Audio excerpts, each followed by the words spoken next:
सकता है। इसलिए कहते हैं जरा ध्यान से देखना, वीडियो पड़ा है यूट्यूब पे। ऐसे करके पांव छूते हैं और तुम पांव छू लो, हम पांव छू ले, कहते देख रहे हैं किसी और धर्म के बारे में, ये तो विधर्मी हो गए। अब पांव छू लिए तो अब तो ये भगवान बुद्ध को नहीं मानेंगे, अब तो बाबा साहब को नहीं मानेंगे, अब अधर्मी हो गए। अब पूरा पाप आकर के घेर लिया, अंदर घुस गया, गला जाम हो गया, सांस नहीं ले पा रहे। हाँ, अरे भैया ये लौकिक व्यवहार में चल रहा है। कोई आया पहली बार, अभी प्रणाम कर रहा है, सीखेगा।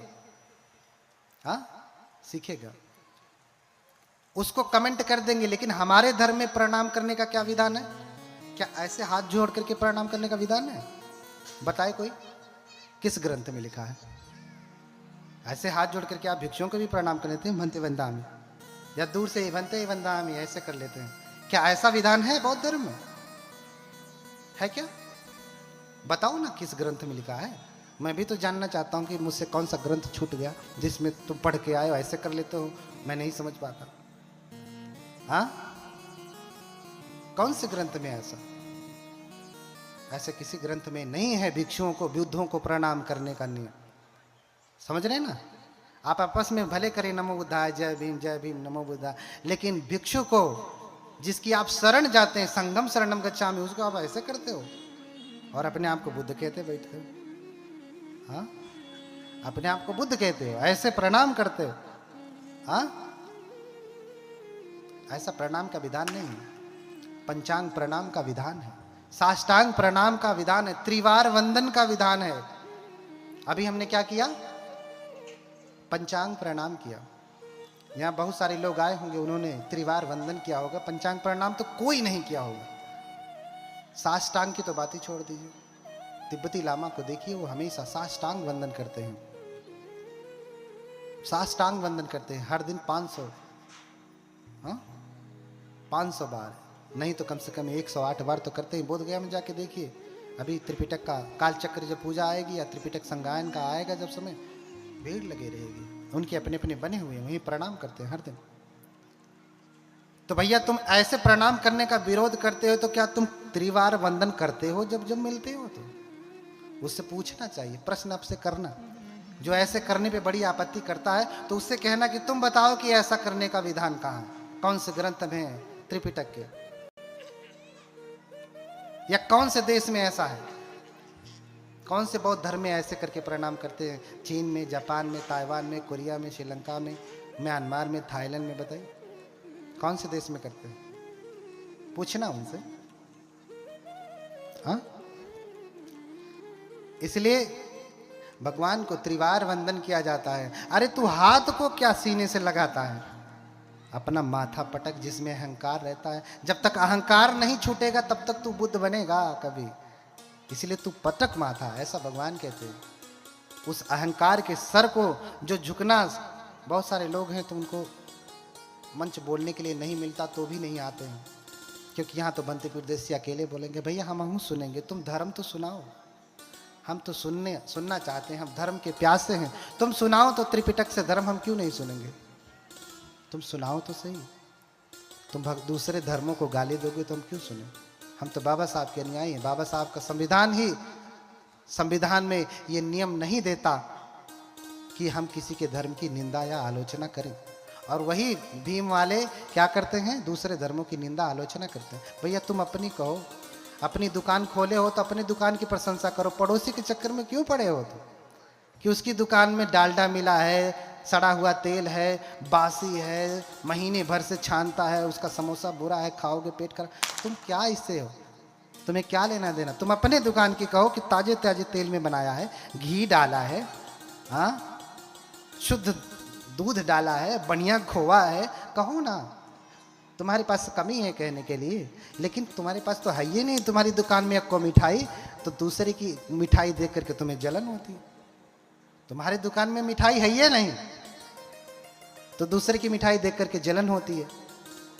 तुम आओ, कोई त्रिपिटक का एक सूत्र की व्याख्या करो, हाँ भद्दाली सूत्र की व्याख्या करो, कम्म विभंग सूत्र की व्याख्या करो, सम्यक दृष्टि सूत्र की व्याख्या करो, ब्रह्मजाल सूत्र की व्याख्या करो, सामान्य फल सूत्र की व्याख्या करो, छोटे बड़े बहुत सारे सूत्र हैं, किसी एक सूत्र की व्याख्या करो। लेकिन नहीं,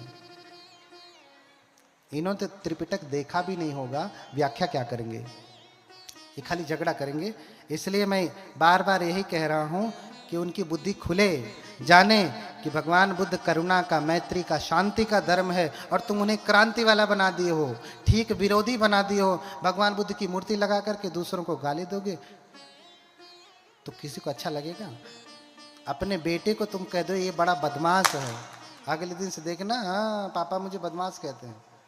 तुम्हारा खून, तुम्हारी औलाद उसको बुरा कहने के बाद तुम्हारी बात मानना छोड़ देती है, और जो तो तुम्हारा है ही नहीं उसको तुम बुरा कहोगे मानेगा? जबकि तुमने अपने औलाद को सही कहा कि ये बदमाश है, दिन भर मोबाइल चलाता रहता है, इधर उधर लड़कियों के चक्कर में घूमता रहता है, लेकिन सही होने के बावजूद भी कह दिया कि ये बहुत दुष्ट है, तो भी तुम्हारा बेटा तुम्हारी बात नहीं मानता। जो तुम्हारा खून है, जिसे तूने पैदा किया वो नहीं मानता, तो जो तुम्हारा है ही नहीं वो तुम्हारा शत्रु नहीं हो जाएगा? क्यों शत्रु बनाते? क्यों शत्रु बनाते?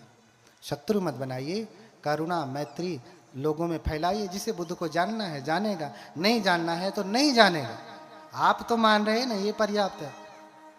हाँ, ते तादि से पूजे ते निभुत अकुतो भय निस्सक्का पुण्यं संखातुम इमे तामिति के नुचे। तो वो पुण्य इतना होता है कि उसे इतना इतना इतना इतना करके नहीं बताया जा सकता।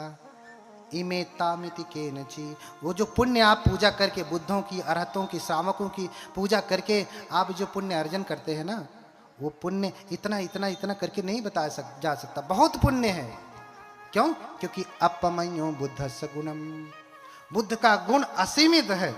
इसलिए जब हम कोई आरक्षा मंत्र करते हैं तो आरक्षा मंत्र के बाद हम उसमें कहते हैं कि अपमानो बुद्धो, अपमानो धम्मो, अपमानो संघो। क्या कहते हैं? बुद्ध अपरिमित है, बुद्ध का जो गुण है असीमित है, उसकी कोई सीमा नहीं, बहुत गुण है। अपमयो बुद्धस्य गुणम, धम्म का जो गुण है असीमित है, संघ का जो गुण है असीमित है, उसकी कोई सीमा नहीं। इतना बल है बुद्धों में। इसलिए आचार्य गोयंका स्वयं गाते हैं। क्या गाते हैं? नमन करे हम बुद्ध को। हमारे मेहताबंत जी कहाँ हैं? जरा दोहा गा करके सुना दें। हाँ, आओ मानव मानवी चले धर्म के पंथ, इस पथ चलते संत जन, इस पथ चलते ज्ञानी जन, इस पथ चलते संत। कौन चलता? ज्ञानी चलते हैं, संत चलते हैं, जंगाली नहीं चलते। कौन चलते हैं? इस पथ चलते ज्ञानी जन, इस पथ चलते संत। जब चलते हैं तो क्या करते हैं? क्या कहते हैं वो? नमन करें हम बुद्ध को, बुद्ध करें कल्याण, बुद्ध सदा रक्षा करें, बुद्ध बड़ा बलवान। बोलिए, बोलिए, हाथ जोड़ करके बोलिए। क्या बोलते हैं? नमन करें हम बुद्ध को, बुद्ध करें कल्याण, बुद्ध सदा रक्षा करें, बुद्ध बड़ा बलवान। अंत में गाया ही, उनसे रहा नहीं गया कि हम बुद्ध को नमन करते हैं। क्यों? क्योंकि बुद्ध बड़ा बलवान, बुद्ध से बड़ा कोई बलवान नहीं। और बुद्ध सदा रक्षा करे। हाँ, बुद्ध हमेशा हमारी रक्षा करें। और कैसे रक्षा करेंगे? पहली बात तो आप समझो कि बुद्ध की पूजा कर भी कौन सकता है। पहले तो तुम्हें करने का भाव जगे, श्रद्धा जगे। पहला प्रश्न, अगर करना भी जाओ तो कौन कर सकता है बुद्ध की पूजा? बताइए, बुद्ध की पूजा कौन कर सकता है? एक को प्रश्न का उत्तर ना, कुल वैज्ञानिक झूठे बने लेना है। हाँ, बुद्ध की पूजा कौन कर सकता है? इसका उत्तर कहां दिया गया? उत्तर मैं देता हूं, आप ढूंढते रह जाएंगे। इसलिए तो आया हूं। उतने दूर से उपासिका ने टिकट विकट करवा करके बुलाया कि आइए भंते जी, इन सबको सुनाइए। अपने घर पे भी बुला लेते, इतना खर्चा भी नहीं करना पड़ता। हाँ, ज़्यादा समय भी उनको दे देते। अब तो हम वहीं रह करके भी उनको समय नहीं दे पा रहे। वो जब से आए हैं तब से कह रही भंते जी हमारे घर में आधे घंटे की पूजा कर दीजिए। आधे घंटे की पूजा नहीं कर पा रहा हूँ उनके घर में, कभी इधर कभी उधर कभी उधर। कोई कह रहा अपना अपना पाँव यहाँ रख दीजिए, कोई कह रहा अपना पाँव यहाँ रख दीजिए। हम कहे कि यहीं रुको, काट के यहीं दे दे रहे, रखते रहना इधर उधर। हाँ, सारा पुण्य पहुए रखवाने में हो गया। हाँ, उसका भी पुण्य है, लेकिन सारा पुण्य पांव रखवाने में, कथा के आयोजन में नहीं। सबसे बड़ा दान क्या कहा भगवान ने? क्या कहा? आप दान बहुत कुछ करते हैं, लेकिन सबसे बड़ा दान क्या है? हाँ, धम्म दान। धम्म दान सब दानंग धम्म दानंग जिनाति।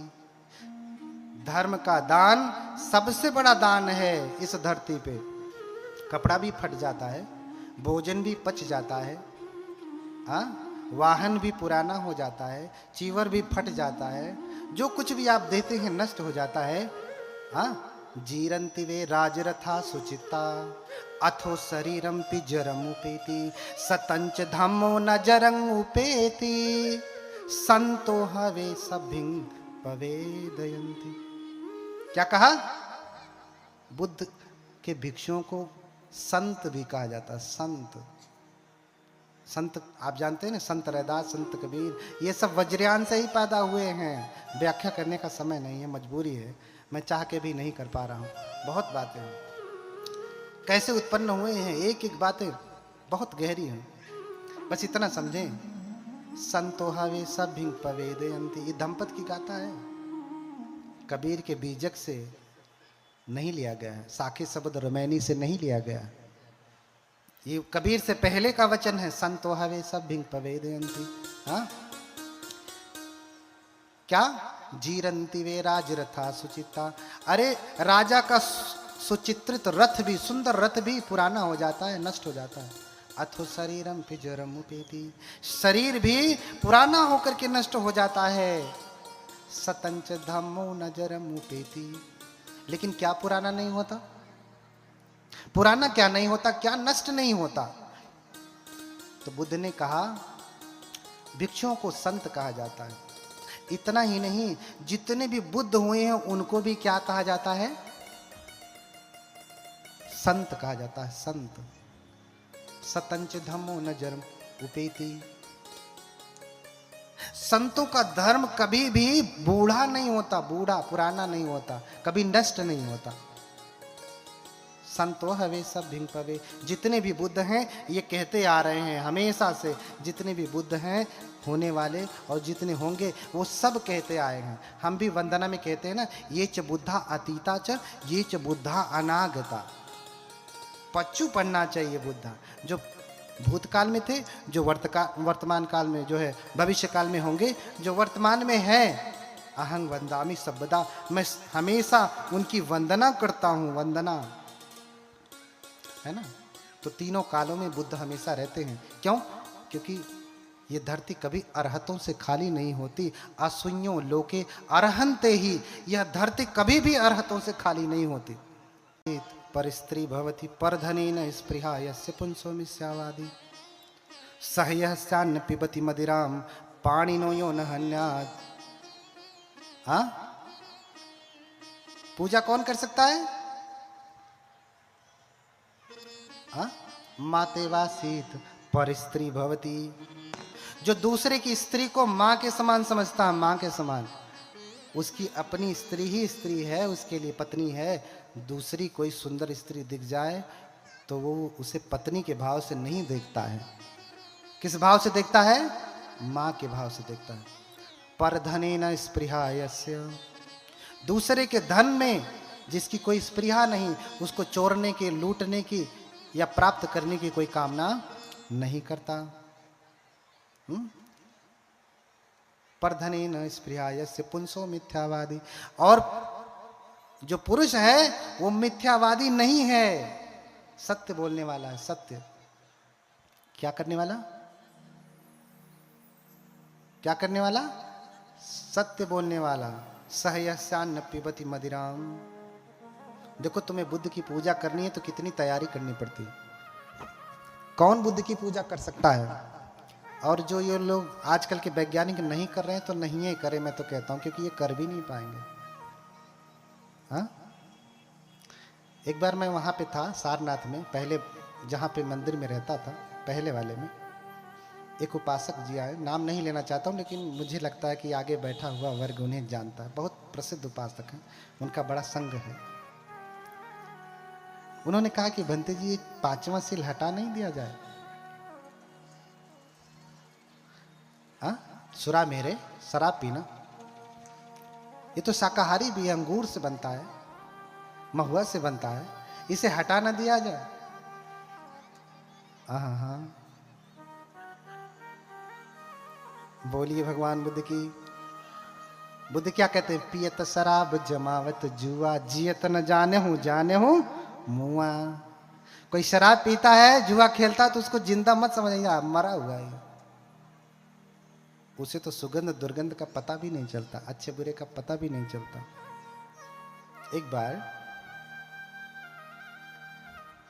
एक बार बस समझने के लिए कह रहा हूं, किसी को बुरा लग जाएगा तो समझ लेना कि वही पीता होगा। अब बुरा लगने वाला बात भी खत्म कर दिया हमने, अब उसे लगेगा भी तो नहीं बोल पाएगा, क्योंकि प्रकट हो जाएगा भरी सभा में। हाँ कहीं से भी छोड़ूंगा नहीं आपको। हाँ, एक बार बस समझने के लिए, एक व्यक्ति शराब इतना पिया कि शराबी को शराब के ठेके के मालिक ने भगा दिया, भागो यहां से, रात हो गई, बंद करना यहां से। रास्ते से चलते चलते, ऐसे ही गांव का रास्ता था, जानते हैं गांव में शौचालय तो होता नहीं। हाँ, किसी ने वहीं पे आग रख दिया था।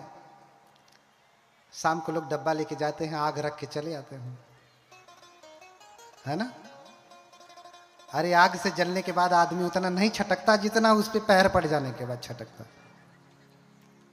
हाँ, तो किसी ने रास्ते में आग रख दिया था,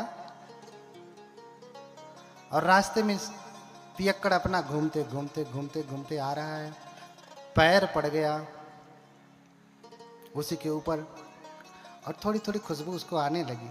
हाँ, आगे चलाया, पैर तो पड़ गया, आगे चलाया, मन में आता ही बदबू